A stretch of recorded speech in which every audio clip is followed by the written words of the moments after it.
Hey everyone, Launchpad Communications here. Today I'm going to go over 5 points, 5 simple points for people who want to start out in the hospitality industry. And I mean working in that industry, wherever it's in restaurants, cafes, catering, a la carte dining, all that kind of stuff.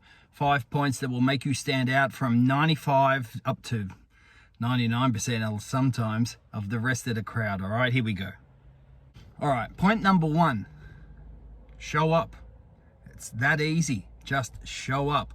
Now, it doesn't matter if you're waiting staff, a barista, commie, a sous chef, whoever you are, show up for your shift. And if you can't get there, if you're sick, now, one of my first ever bosses when I was a kid said to me, if you're not going to show up for a shift, you better be either on fire or have blood pissing out of you somewhere. Otherwise, show up.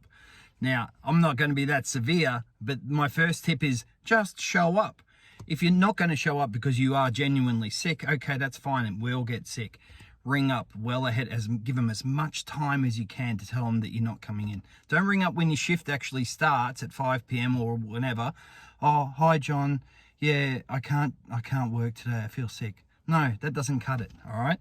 So show up. That's rule number 1. That's your first tip. Show up for work. All right, tip number 2, show up early. Now, this doesn't mean that you necessarily have to show up half an hour before your shift starts. A lot of people do that, but you don't have to go that far, but show up early. 10 minutes before your shift starts is fantastic. If you start at 6, for example, 6 p.m., don't show up right on 6 and then run around, you get your head net on or head gear, getting your apron on, all that kind of stuff. No, that's a massive pain in the ass for us. Show up 10 minutes early, make sure everything's cool, any changes to the menu, whatever, all that stuff, anything you need to know, specials, all that stuff, and then get onto it. Give yourself 10 minutes beforehand, all right? All right, tip number 3, be available, okay? So if you've got a certain amount of shifts a week, say they give you 17 hours a week, all right? If you're available for extra shifts, if your boss says to you, hey, can you stay back for an hour today? We've got to get a lot of prep done. And you're like, yep, cool. That's good for you. That's a bonus for you. If your boss says to you, do you want to do some overtime? If you say yes. If your boss says, so-and-so sick, going to be away or sick or whatever it is on the weekend, can you fill that shift in? Say yes.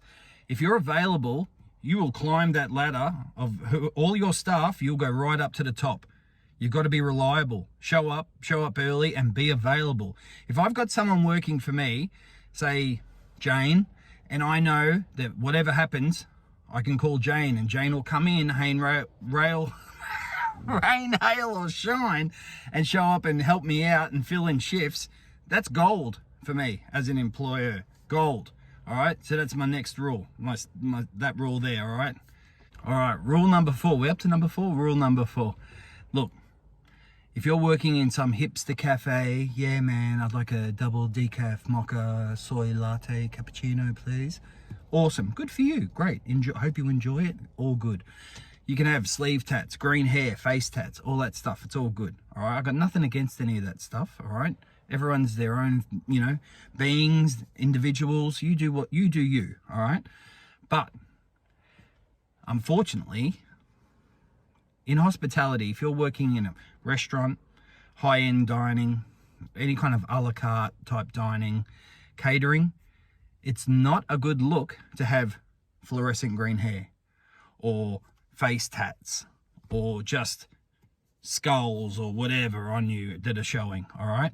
Now, that might sound a little bit dodgy, like everyone's their own and we should be their own person, we should be accepting. But I'm not going to this isn't Disneyland. I'm keeping it real. It doesn't look good. And a lot of employers don't like that look. All right. I don't give a rat's as far as I'm concerned. If the person does their job, I don't care about any of that stuff. But a lot of employers don't want to project that look. They're asking people to pay a lot of money sometimes for food, good food. And they've worked really hard their whole lives to get to a certain point.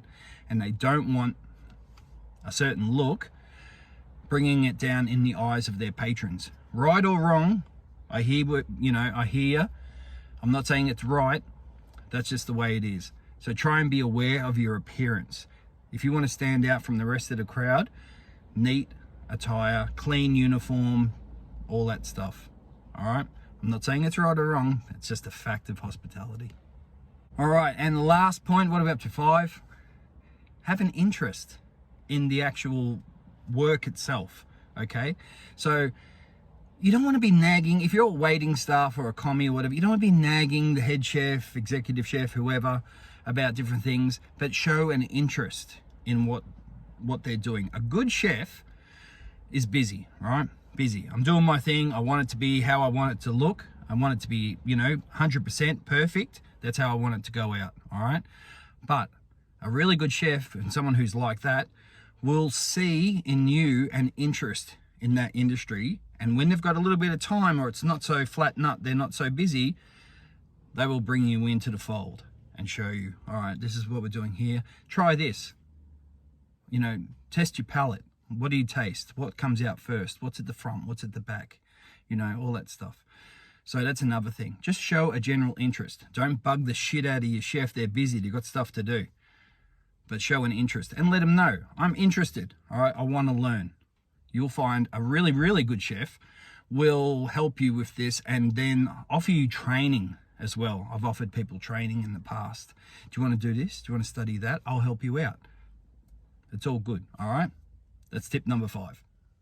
All right, so that's my top 5 tips. Now, these are just tips that will put you above the rest of the pack. All right. Now, might not agree with all of them, and there's a lot more tips than 5, believe me, but they're the main ones. If you do those 5, you will stand out from the rest of the crowd, and you are more likely to get a job in hospitality, if you want that, than 95% of the other people that are around. Believe me, decades in the industry. All right, stick to those top 5. And apart from that, if you see me on TikTok, I don't know where you're watching this, but if you're not on TikTok, I do lives on TikTok, and I talk to people about their businesses, small business, side hustle, startups, any of that stuff. Q&A session, marketing, communications, anything to do with your business, all right? Jump on, ask me while I'm there. That's why I do them, all right? If you want anything further than that, go to launchpadcommunications.com.au and you can see this lovely mug on there. All right, I'll talk to you soon. Take care.